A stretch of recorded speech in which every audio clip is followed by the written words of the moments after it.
Welcome, everybody. You guys excited? Here we go. Hello. Welcome to Smart Talks with IBM, a podcast from Pushkin Industries, iHeartRadio, and IBM. I'm Malcolm Gladwell. This season, we're continuing our conversations with new creators, visionaries who are creatively applying technology in business to drive change, but with a focus on the transformative power of artificial intelligence and what it means to leverage AI as a game-changing multiplier for your business. Today's episode is a bit different. I was recently joined on stage by Dario Gil for a conversation in front of a live audience at the iHeartMedia headquarters in Manhattan. Dario is the Senior Vice President and Director of IBM Research, one of the world's largest and most influential corporate research labs. We discussed the rise of generative AI and what it means for business and society. He also explained how organizations that leverage AI to create value will dominate in the near future. Okay, let's get on to the conversation. Hello, everyone. Welcome. And I'm here with Dr. Dario Gil. And I wanted to say before we get started, this is something I said backstage, that I feel very guilty today because you're the inarguably one of the most important figures in AI research in the world, and we have taken you away from your job for a morning. It's like if, Oppenheimer's wife in 1944 said, let's go and have a little getaway in the Bahamas. It's that kind of thing. What do you say to your wife? I can't. We have got to work on this thing I can't tell you about. She's like, get me out of Los Alamos. No, so I do feel guilty. We've set back AI research by about 4 hours here. But I wanted to, you've been with IBM for 20 years? Is that 20 right? years, yeah, this summer. So, and how old were you when you, not to give away your age, but you were how old when you started?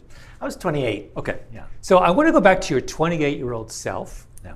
If I asked you about artificial intelligence, I asked 28-year-old Dario, what does the future hold for AI? How quickly will this new technology transform our world, et cetera, et cetera? What would 28-year-old Dario have said? Well, I think the first thing is that even though AI as a field has been with us for a long time, since the mid-1950s, at that time, AI was not a very polite word to say, meaning within the scientific community, people didn't use sort of that term. They would have said things like, maybe I do things related to machine learning, right, or statistical techniques in terms of classifiers and so on. But AI had a mixed reputation, right? It had gone through different cycles of hype, and it's also moments of, a lot of negativity towards it because of lack of success. And so I think that would be the first thing. We probably say AI is what is that? Respectable scientists are not working on AI defined as such. And that really changed over the last 15 years only, right? I would say with the advent of deep learning over the last decade is when that re-entered again the lexicon of saying AI and that was a legitimate thing to work on. So I would say that that's the first thing I think we would have noticed a contrast 20 years ago. Yeah. So at what point in your 20-year tenure at IBM would you say you kind of snapped into present kind of wow mode? I would say in late 2000s when IBM was working on the Jeopardy project and just seeing the demonstrations of what could be done in question answering. It literally, Jeopardy is this crucial moment in the history of AI. There had been a long and wonderful history inside IBM on AI. So for example, in terms of these grand challenges, at the very beginning of the field founding, which is this famous Dartmouth conference that actually IBM sponsored to create, there was an IBMer there called Nathaniel Rochester, and there were a few others who, right after that, they started thinking about demonstrations of this field. And for example, they created the first game to play checkers and to demonstrate that you could do machine learning on that. Obviously, we saw later in the 90s, chess. That was a very famous example of that. That was Deep Blue. With Deep Blue, yeah. Right? And playing with Kasparov. And then, but I think the moment that was really, those other ones felt like, kind of like brute force, anticipating sort of like moves ahead. But this aspect of dealing with language and question answering felt different.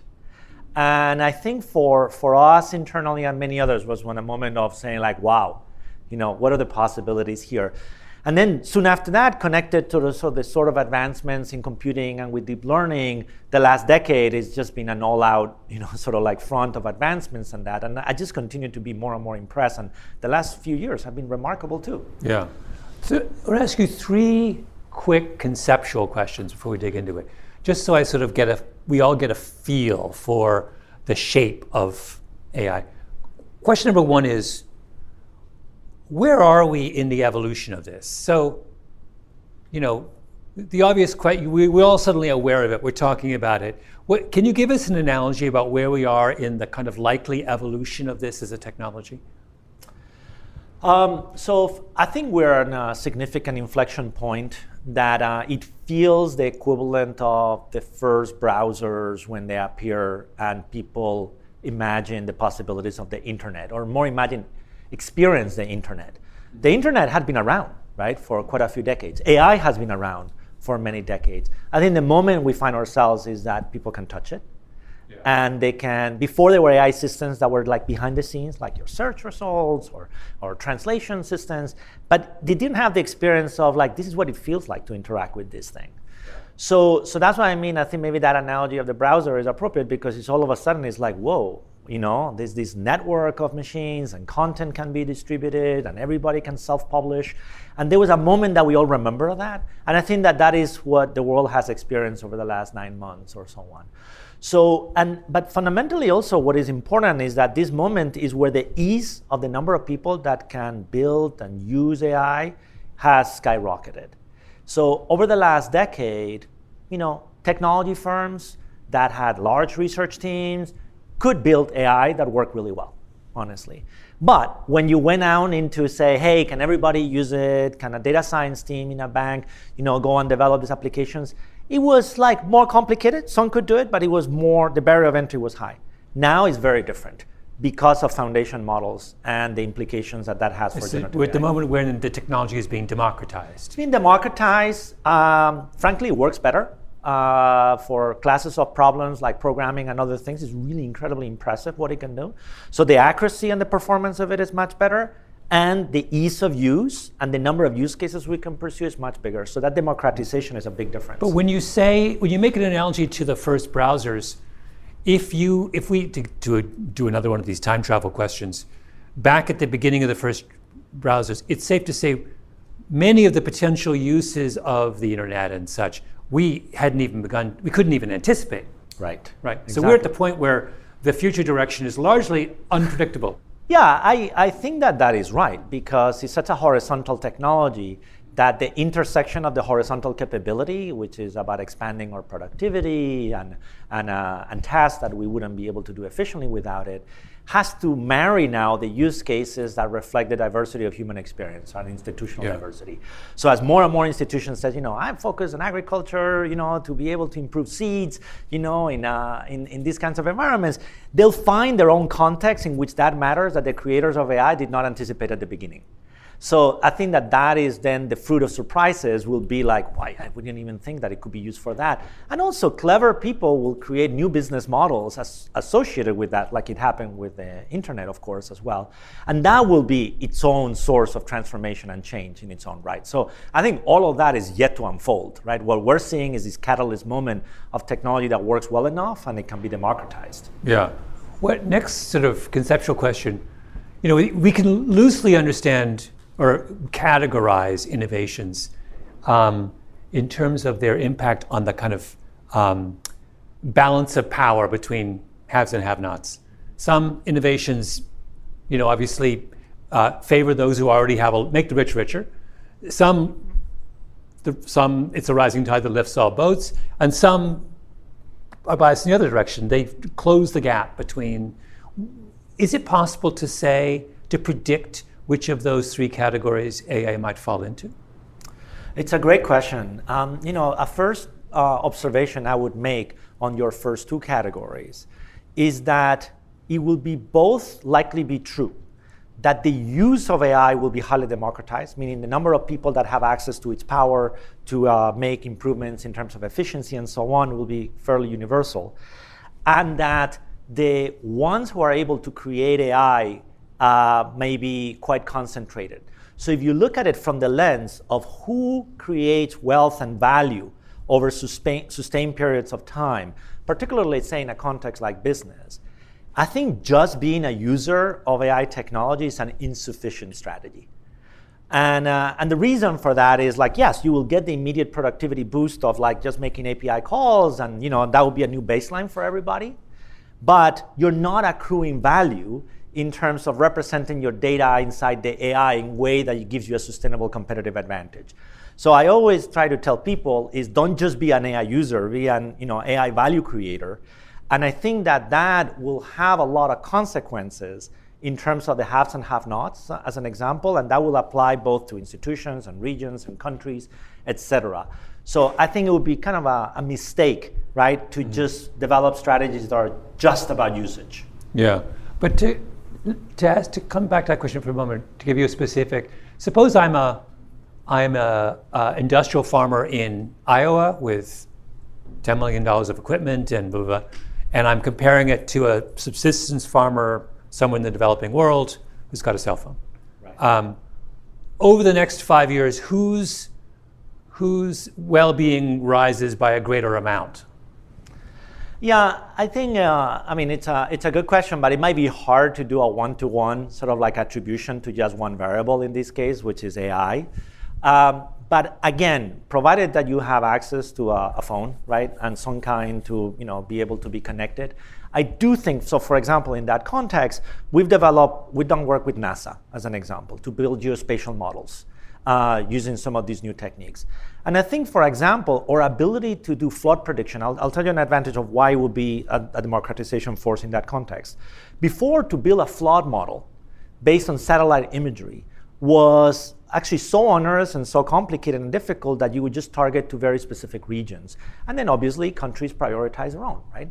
But what we've demonstrated is actually you can extend that technique to have like global coverage around that. So in that context, I would say it's a force towards democratization that everybody sort of would have access if you have some kind of connectivity. So that Iowa farmer might have a flood model. The guy in the developing world definitely didn't, and now he's got a shot at getting one. Yeah, but now he has a shot at getting one. So there's aspects of it that so long as we provide connectivity and access to it, that there can be democratization forces. But I'll give you another example that can be quite concerning, which is language, right? So there's so much language in English. And there is sort of like this reinforcement loop that happens that the more you concentrate, because it has obvious benefits for global communication and standardization, the more you can enrich like base AI models based on that capability. If you have very resource scarce languages, you tend to develop less powerful AI with those languages and so on. So one has to actually worry and focus on the ability to actually represent that in that case is language as a piece of culture, also in the AI such that everybody can benefit from it too.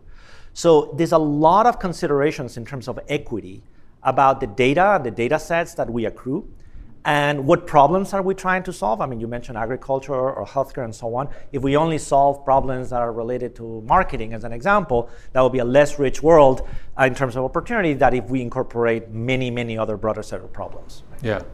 What do you think are the biggest impediments to the adoption of AI as you think AI ought to be adopted? I mean, if you look, what are the sticking points that you would? Look, in the end, I'm gonna give a non-technological answer as a first one, has to do with workflow, right? So even if the technology is very capable, the organizational change inside a company to incorporate into the natural workflow of people on how we work it's a lesson we have learned over the last decade, is hugely important. So there's a lot of design considerations, there's a lot of how do people want to work, right? How do they work today and what is the natural entry points for AI? So that's like number one. And then the second one is, for the broad value creation aspect of it is the understanding inside the companies of how you have to curate and create data to combine it with external data such that you can have powerful AI models that actually fit your need. And that aspect of what it takes to actually create and curate the data for this modern AI, it's still a work in progress, right? I think part of the problem that happens very often when I talk to institutions is that they say, AI, yeah, I'm doing it. I've been doing it for a long time. And the reality is that answer can sometimes be a little of a cop-out, right? It's like, I know you were doing machine learning, you were doing some of these things, but actually the latest version of AI, or what's happening with foundation models, not only is it very new, it's very hard to do. And honestly, if you haven't been assembling very large teams and spending hundreds of millions of dollars of compute and so on, you're probably not doing it, right? You're doing something else that is in the broad category. And I think the lessons about what it means to make this transition to this new wave is still in early phases of understanding. So what would you say, I want to give you a couple of examples of people with kind of real world positions of responsibility. Imagine them sitting right here. So imagine that I am the president of a small liberal arts college. And I come to you and I say, Dario, I keep hearing about AI. My college has, I don't make it, I'm making this much money, if that, every year.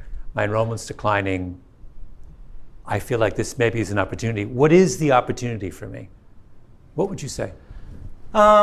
So it's probably in a couple of segments around that, right? One has to do is, well, what is the implications of this technology inside the institution itself, instead of the college, and how we operate? And can we improve, for example, efficiency? Like if you're having very low levels of sort of margin to be able to reinvest, is, you run IT, you run, infrastructure, you run many things inside the college. What are the opportunities to increase the productivity or automate and drive savings such that you can reinvest that money into the mission of education, right, as an example? So number one is operational efficiency. Operational efficiency is a big one. I think the second one is within the context of the college, is implications for the educational mission on its own right. How will, how does the curriculum need to evolve or not? What are acceptable use policies of some of these AI? I think we've all read a lot about like what can happen in terms of exams and so on, and cheating and not cheating, or what are the actually positive elements of it in terms of how curriculum should be developed and professions sustain around that. And then there's another third dimension, which is the outward-oriented element of it, which is like prospect students, right? So which is, frankly speaking, a big use case that is happening right now, which in the broader industry is called customer care or client care or citizen care. So in this question will be education, like, hey, are you reaching the right students around that may apply to the college? How can you create them, for example, an environment to interact with the college and answering questions? That could be a chatbot or something like that to learn about it, and personalization. So I would say there's like at least three lenses with which I would give advice, right? Let's pause on the second one though, because it's really interesting. So I really can't assign an essay anymore, can I? Can I assign an essay? Yeah. Can I say, write me a research paper and come back to me in 3 weeks? Can I do that anymore? I think you can. How do I do that? I think you can do that. Look, there's two questions around that. I think that if one goes and explains in the context, like why are we here? Why in this class? What is the purpose of this? And one starts with assuming like an element of like decency on people, or people are there like to learn and so on. And you just give a disclaimer. Look, I know that one option you have is like just put the essay question and click go and give an answer. But that is not why we're here, and that is not the intent of what we're trying to do. So first, I would start with the sort of like the norms of intent and decency and appeal to those as step number one. Then we all know that there will be a distribution of use cases that people like that will come in one ear and come out of the other and do that. And so for a subset of that, I think the technology is going to evolve in such a way that we will have more and more of the ability to discern, right? When that has been AI generated, right, and created. It won't be perfect, right? But there's some elements that you can imagine inputting the essay, and you say, hey, this is likely to be generated right around that. And for example, one way you can do that, just to give you an intuition, you could just have an essay that you write with pencil and paper at the beginning. You get a baseline of what your writing is like. And then later when you generate it, there'll be obvious differences around what kind of writing has been generated one on the other. Yeah, but you've turned, everything you're describing makes sense, but it greatly, in this respect at least, it seems to greatly complicate the life of the teacher. Whereas the other two use cases seem to kind of clarify and simplify the role, right? Suddenly, reaching prospective students sounds like I can do that much more kind of efficiently a lot. Yeah. I can bring down administration costs, but the teaching thing is tricky. Well, until we develop the new norms, right? I mean, I know it's an abuse analogy, but calculators, we dealt with that too, right? And it says, well, calculator, what is the purpose of math? How are we going to do this, and so on. Can I tell you my dad's calculator story? Yes, please. My father was a mathematician, taught mathematics at University of Waterloo in Canada. And in the 70s, when people started to get pocket calculators, his students demanded that they be able to use them. And he said no, and they took him to the administration and he lost. So he then changed completely throughout all of his old exams, introduced new exams where there was no calculation. It was all like deep think, figure out the problem on a conceptual level and describe it to me. And they were all students deeply unhappy that he had made their lives much more complicated. But to your point, right. I mean, the result was probably a better education. Right. He just removed the element that they could game with their pocket calculators. I suppose it's a version of... I think it's a version of that. Yeah. And so I think they will develop the equivalent of what your father did. And I think people say, you know what, if like these kinds of things, everybody's doing it generically and none of us have any meaning because all you're doing is pressing buttons and like the intent of this was something, which was to teach you how to write or to think or something, there may be a variant of how we do all of this. I mean, obviously some version of that that has happened is like, okay, we're all gonna sit down and doing with pencil and paper and like computers in the classroom. But there'll be other variants of creativity that people will put forth to say, you know what, that's a way to solve that problem too. But this is interesting because to stay on this analogy, we're really talking about a profound rethinking, just using a college as an example, a real profound rethinking of the way, there's no part of this college that's unaffected by AI, A. B, in one case I've made everyone's job easier. In one case I'm asking us to really rethink from the ground up what teaching means. In another case, I've automated systems that I didn't think of. I mean, it's like... That's right. That's a lot to ask someone who got a PhD in medieval language literature, 40 years ago. Yeah, but I'll tell you a positive sort of development that I'm seeing in the sciences around this, which is as you see more and more examples of applying AI technology within the context of like historians do, as an example, right? Where you have archival and and you have all these books and being able to actually help you as an assistant, right, around that. But not only with text now, but with diagrams, right? And I've seen it in anthropology too, right? And archaeology with examples of engravings and translations and things that can happen. So as you see in diverse fields, people applying these techniques to advance on how to do physics or how to do chemistry, they inspire each other, right? And they say, how does it apply actually to my area? So as that happens, it becomes less of a chore of like, my God, how do I have to deal with this? But actually, it's triggered by curiosity. It's triggered by, there'll be like, faculty that will be like, let me explore what this means for my area. And they will adapt it to the local context, to the local, language and the profession itself. So I see that as a positive vector that is not all gonna feel like homework. It's not going to feel like, oh my God, this is so overwhelming, but rather to be very practical to see what works, what have I seen others to do that is inspiring, and what am I inspired to do? How is this going to help my career? I think that's going to be an interesting question for those faculty members, for the students, and professionals. Sorry, I'm going to stick with this example alone because it's really interesting. I'm curious, following up on what you just said, that one of the most persistent critiques of academia, but also of many corporate institutions in recent years, has been siloing. Right, different parts of the organization are going off on their own and not speaking to each other. Is a real potential benefit to AI the kind of breaking down a simple tool for breaking down those kinds of barriers? Is that an elegant way of sort of saying what I really think, and I was actually just having a conversation with Provost very much on this topic very recently, exactly on that, which is all this appetite, right, to collaborate across disciplines. There's a lot of attempts towards that goal, right? Creating interdisciplinary centers, creating dual degree programs or dual appointment programs.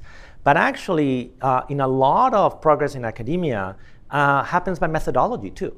right? Like a new, when some methodology gets adopted, I mean, the most famous example of that is the scientific method as an example of that. Yeah. But when you have a methodology that gets adopted, it also provides a way to speak to your colleagues across different disciplines. And I think what's happening in AI is linked to that. That within the context of the scientific method, as an example, the methodology about which we do discovery, the role of data, the role of these neural networks, of how we actually find proximity to concepts to one another, is actually fundamentally different than how we've traditionally applied it. So as we see across more professions, people applying this methodology is also going to give some element of common language to each other, right? And in fact, in this very high dimensional representation of information that is present to neural networks, we may find amazing adjacencies or connections of themes and topics in ways that the individual practitioners cannot describe, but yet will be latent in these large-scale neural networks. We are going to suffer a little bit from causality, from the problem of like, hey, what's the root cause of that? Because I think one of the unsatisfying aspects that this methodology will provide is they may give you answers for which they don't give you good reasons for where the answers came from. And then there will be the traditional process of discovery of saying, if that is the answer, what are the reasons? So we're going to have to do this sort of hybrid way of understanding the world. But I do think that common layer of AI is a powerful new thing. Yeah. Well, a couple of random questions that come to mind as you talk. In the writers' strike that just ended in Hollywood, one of the sticking points was how the studios and writers would treat AI-generated content. Right? Would writers get credit if their material was somehow the source for but more broadly, did the writers need protections against the use of, I could go on, you know what, you probably were familiar with all of this. Had you been, I don't know whether you were, but had either side called you in for advice during that? Had the writers called you and said, Dario, what should we do about AI? And how should that be reflected in our contract negotiations? What would you have told them? The way I think about that is that I would divide it into two pieces. First is what's technically possible, right? And anticipate scenarios like, what can you do with voice cloning, for example? Now, for example, it is possible. There's been dubbing, right? Like let's just take that topic, right? Around the world, there was all these folks that would dub people in other languages. Well, now you can do these incredible renderings. I mean, I don't know if you've seen them, where you match the lips, is your original voice, but speaking any language that you want, as an example. So obviously that has a set of implications around that. I mean, just to give an example. So I would say create a taxonomy that describes technical capabilities that we know of today, and applications to the industry and to examples of like, hey, I could film you for 5 minutes and I could generate 2 hours of content of you, and I don't have to, then if you get paid by the hour, obviously I'm not paying you for that other thing. So I would say technological capability, and then map with their expertise consequences of how it changes the way they work or the way they interact or the way they negotiate and so on. So that would be one element of it.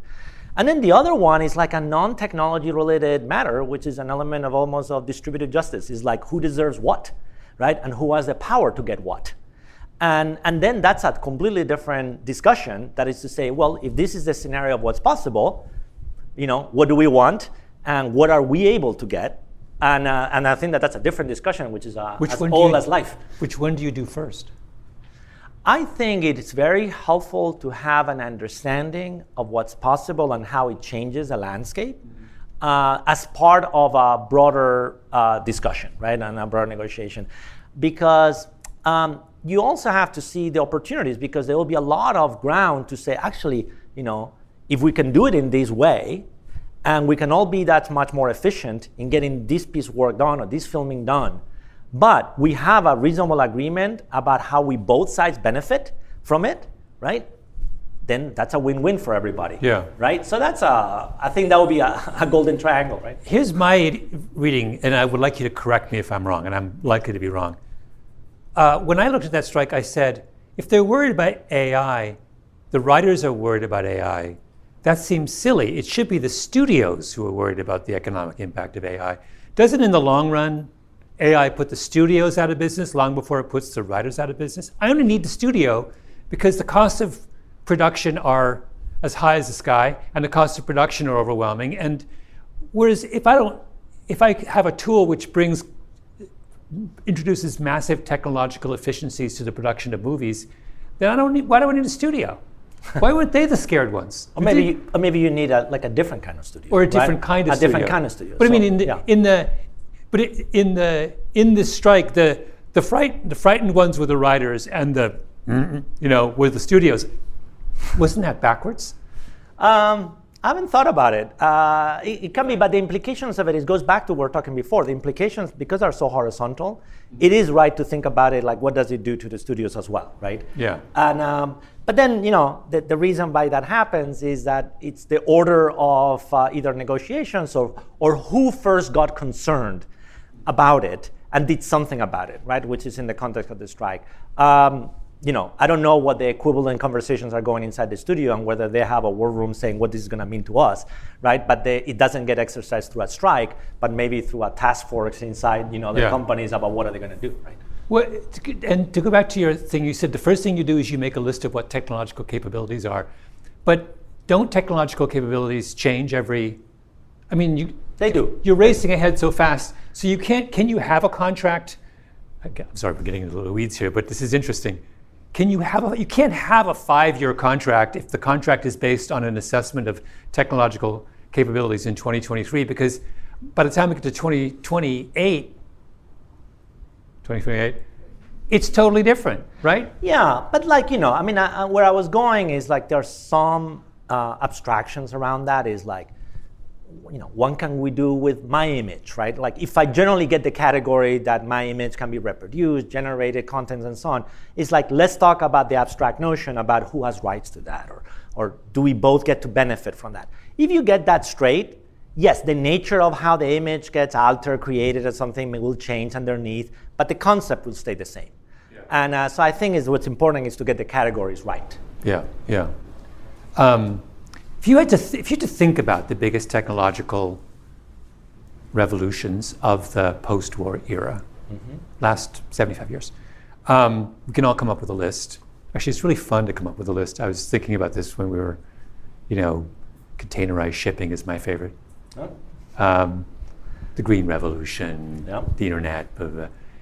Where is AI in that list? So I would put it first in that context that you put forth over since World War II.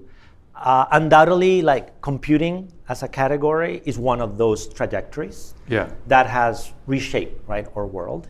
And I think within computing, I would say the role that semiconductors have had has been incredibly defining. I would say AI is the second example of that as a core architecture that is going to have an equivalent level of impact. And then the third leg I would put to that equation will be quantum and quantum information. Yeah. And that's sort of like, I like to summarize that the future of computing is bits, neurons, and qubits. And it's that idea of high precision computation, the world of neural networks and artificial intelligence, and the world of quantum. And the combination of those things is going to be the defining force of the next 100 years in that category of computing. But it makes the list for sure. If it's that high up on the list, this is a total hypothetical, would you, if you were starting over, if you're starting IBM right now, would you say, oh, our AI operations actually should be way bigger? Like how many thousands of people working for you? So within the research division, it's about like 3,500 scientists. So in a perfect world, would you, if it's that big, isn't that too small as a group? Yeah, well, that's like in the research division. I mean, IBM overall, like there's tens of thousands of people working on that. But I mean, like, so starting from first, so you have we've got a technology that you're ranking with compute, I mean, up there with, as a terms of a world changer. Are we, so what I'm basically asking is, are we underinvested in this future? No, but so yeah, it's a good question. So like what I would say is that I think we should segment how many people do you need on the creation of the technology itself, and what is the right size of research and engineers and compute to do that, and how many people do you need in the sort of application of the technology to create better products, to deliver services and consulting, and then ultimately to diffuse it through, sort of all spheres of society. And the numbers are very different, and that is not different than anywhere else. I mean, if you give examples of, since you were talking about in the context of World War II, how many people does it take to create, an atomic weapon, as an example? It's a large number. I mean, it wasn't just Los Alamos. There was a lot of people in Oak. It's a large number, but it wasn't 1 million people, right? Yeah. So you could have highly concentrated teams of people that with enough resources can do extraordinary scientific and technological achievements. And that's always by definition is going to be a fraction of like 1% compared to the total volume that is going to require to then deal with it. Yeah, but the application side is infinite almost. That's exactly. So that is where, like, in the end, the bottleneck really is. So with thousands of scientists and engineers, you can create world-class AI. Right? And so no, you don't need 10,000 to be able to create the large language model and the generative model and so on, but you need thousands, and you need very significant amount of compute and data. You need that. The rest is, okay, I build software, I build databases, or I build a software product that allows you to do inventory management, or I build a photo editor, and so on. Now, that product, incorporating the AI, modifying, expanding it, and so on, well, now you're talking about the entire software industry. So now you're talking about millions of people, right, who are required to bring AI into their product. Then you go a step beyond the technology creators in terms of software, and you say, well, okay, now what? The skills to help organizations go and deploy it in the Department of, the Interior, right? And then I said, okay, well, now you need like consultants and experts and people to work there to integrate into the workflow. So now you're talking into the many tens of millions of people around that. So I see it as these concentric circles of it. But to some degree, in many of these core technology areas, just saying like, well, I need a team of like 100,000 people to create like AI or a new transistor or a new quantum computer, it's actually a diminishing return, right? In the end, like too many people connecting with each other is very difficult. But on the application side, I was just thinking about it, to go back to our example of that college, just the task of sitting down with a faculty and working with them to reimagine what they do with these new set of tools in mind, with the understanding that the students coming in are probably going to know more about it than they do. Right. That alone, I mean, that is a Herculean people problem. It's a people problem. Yeah, that's why I started in terms of the barriers of adoption of that. I mean, the context of IBM, an example, that's why we have a consulting organization, IBM Consulting, that complements IBM Technology. And the IBM Consulting organization has over 150,000 employees because of this question, right? Because you have to sit down and you say, okay, what problem are you trying to solve? What is the methodology we're going to do? And here's the technology options that we have to be able to bring into the table. In the end, the adoption across our society will be limited by this part. The technology is going to make it easier, more cost-effective to implement those solutions. But you first have to think about what you want to do, how you're going to do it, and how you're going to bring it into a life of this, in this context, a faculty member or the administrator and so on in this college, right? Or that Hollywood, that notion, I thought, which was absolutely, I thought really interesting, that in the Hollywood strike, you have to have this conversation about a distributive justice conversation about how do we, it's a really hard conversation, right, to have in a, but wait, so this brings me to my next point, which is that we were talking backstage, you have two daughters, one in college, one about to go to college. That's right. So they're both science-minded. Yeah. So tell me about the conversations you have with your daughter. You have a unique conversation with your daughters because your advice to them is influenced by what you do for a living. Right? Yes, it's true. So did you warn your daughters away from certain fields? Did you say, whatever you do, don't be, No, that's not my style. I mean, for me, no, I try not to be like, preachy about that. So for me, it was just about showing by example of things I love, right? And things I care about. And then, bringing them to the lab and seeing things. And then the natural conversations of things I'm working on or interesting people I meet. So to the extent that they have chosen that, and obviously this has an influence on them, it has been through seeing it, perhaps through my eyes, right? And what they see me do, and that I like my profession, right? But one of your daughters, you said, is thinking that she wants to be a doctor. But being a doctor in a post-AI world is surely a very different proposition than being a doctor in a pre-AI world. Do you think, have you tried to prepare her for that difference? Have you explained to her what you think will happen to this profession she might enter? Yeah, I mean, not in like, incredible amount of detail, but yes, at the level of understanding what is changing, like this lens of the information lens with which you can look at the world and what is possible and what it can do, like what is our role and what is the role of the technology and how that shapes at that level of abstraction for sure, but not at the level of like, don't be a radiologist, because this is what we want from you. I was going to say, if you're unhappy with your current job, you could do a podcast called Parenting Tips with Dario, which is just an AI person gives you advice on what your kids should do based on exactly this. Like, should I be a radiologist? Dario, tell me. It seems to me like a really important question. Yeah. Let me ask this question I'm joking, but in a more serious way.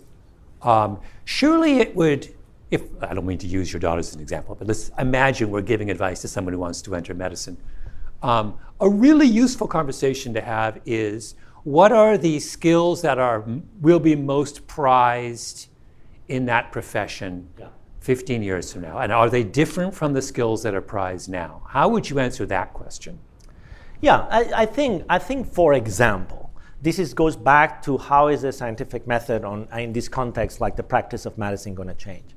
I think we will see more changes in how we practice the scientific method and so on as a consequence of what is happening with the world of computing and information, how we represent information, how we represent knowledge, how we extract meaning from knowledge as a method than we have seen in the last 200 years. So therefore, what I would strongly encourage is not about hey, use this tool for doing this or doing that, but in the curriculum itself, in understanding how we do problem solving in the age of data and data representation and so on, that needs to be embedded in the curriculum of everybody, that is, I would say actually quite horizontally, but certainly in the context of medicine and scientists and so on, for sure. And to the extent that that gets ingrained, that will give us a lens that no matter what specialty they go within medicine, they will say, actually, the way I want to be able to tackle improving the quality of care, the way to do that is, in addition to all the elements that we have practiced in the field of medicine, is this new lens. And are we representing the data the right way? Do we have the right tools to be able to represent that knowledge?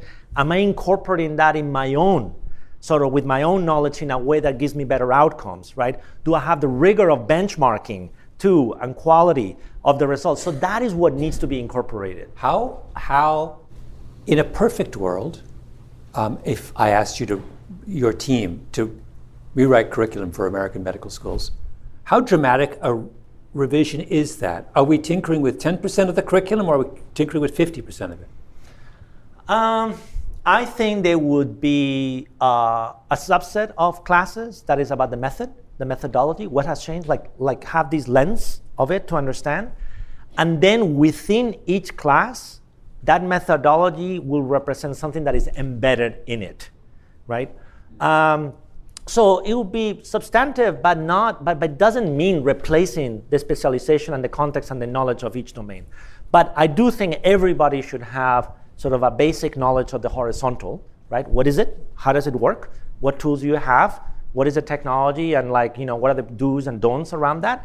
And then every area you say, and that thing that you learn, this is how it applies to anatomy. And this is how how it applies to radiology if you're studying that, or this is how you apply in the context of discovery, right, of cell structure, and this is how we can use it, or protein folding, and this is how it does. So that way you'll see a connecting tissue throughout the whole thing. Yeah, I mean, I would add to that, because I was thinking about this recently, that it's also this incredible opportunity to do what doctors are supposed to do but don't have time to do now, which is they're so consumed with figuring out what's wrong with you that they have little time to talk about the implications of the diagnosis. And what we really want are, if we can free them of some of the burden of what is actually quite a prosaic question of what's wrong with you, and leave the hard human thing of, should you be scared or hopeful? Should you, what do you need to do?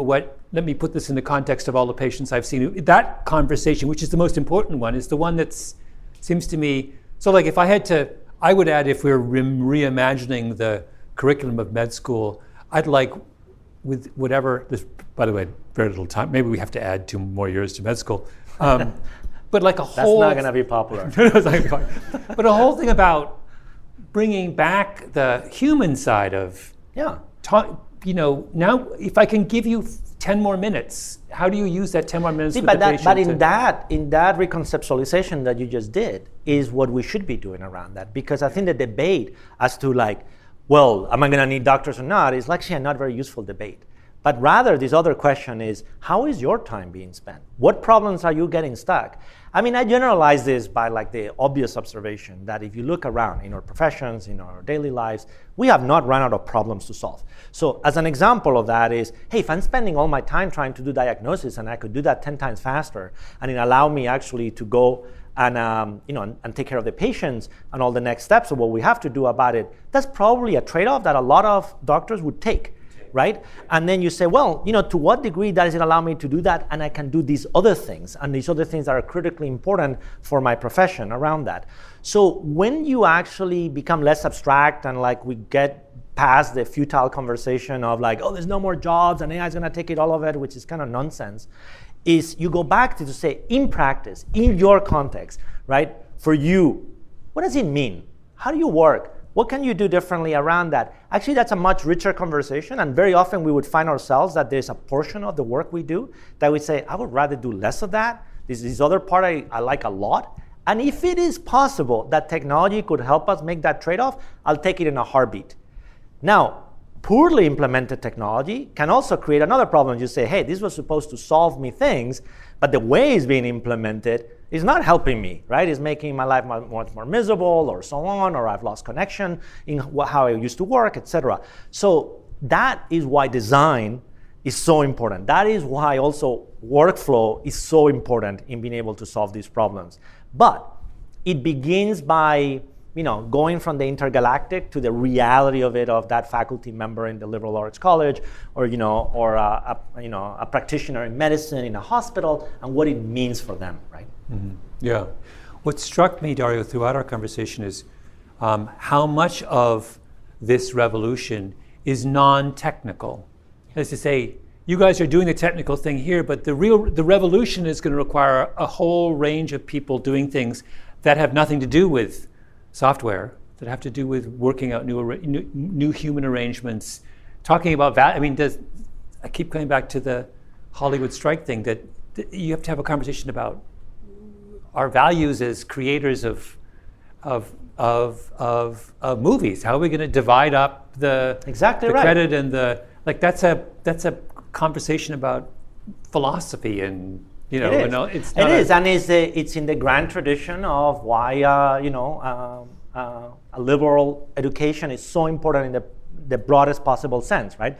There's no common conception of the good, right? That is always a contested dialogue that happens within our society, and technology is going to fit in that context too, right? So that's why personally, as a philosophy, I'm not a technological determinist, right?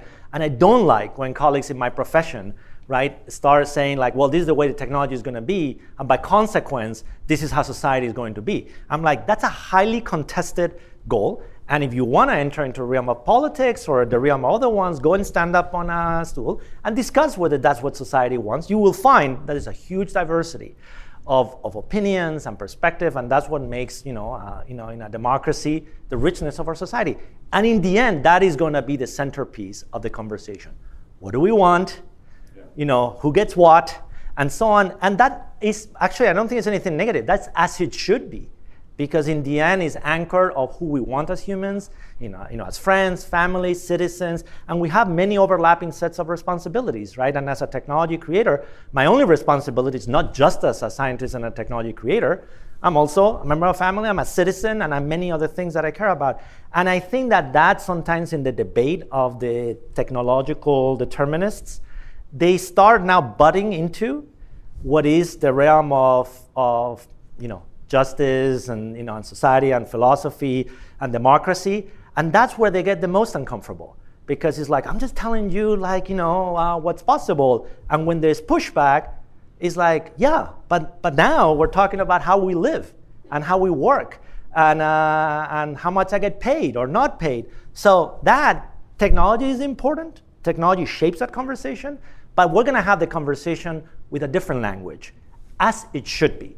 And technologies need to get accustomed to, if they want to participate in that world with the broad consequences, hey, get accustomed to deal with the complexity of that world, of politics, society, institutions, unions, all that stuff. And you can't be like whiny about it. It's like, they're not adopting my technology. That's what it takes to bring technology into the world. Mm-hmm. Yeah, well said. Mm-hmm. Thank you, Dario, for this wonderful conversation. Thank you to all of you for coming and listening, and thank you. Thank you. Dario Gil transformed how I think about the future of AI. He explained to me how huge of a leap it was when we went from chess-playing models to language learning models. And he talked about how we still have a lot of room to grow. That's why it's important that we get things right. The future of AI is impossible to predict, but the technology has so much potential in every industry. Zooming into an academic or medical setting showed just how close we are to the widespread adoption of AI. Even Hollywood is being forced to figure this out. Institutions of all sorts will have to be at the forefront of integration in order to unlock the full power of AI thoughtfully and responsibly. Humans have the power and the responsibility to shape the tech for our world. I, for one, am excited to see how things play out. Smart Talks with IBM is produced by Matt Romano, Joey Fishground, David Jaw, and Jacob Goldstein. We're edited by Lydia Jean Cott. Our engineers are Jason Gambrell, Sarah Bruguer, and Ben Tolliday. Theme song by Gramoscope.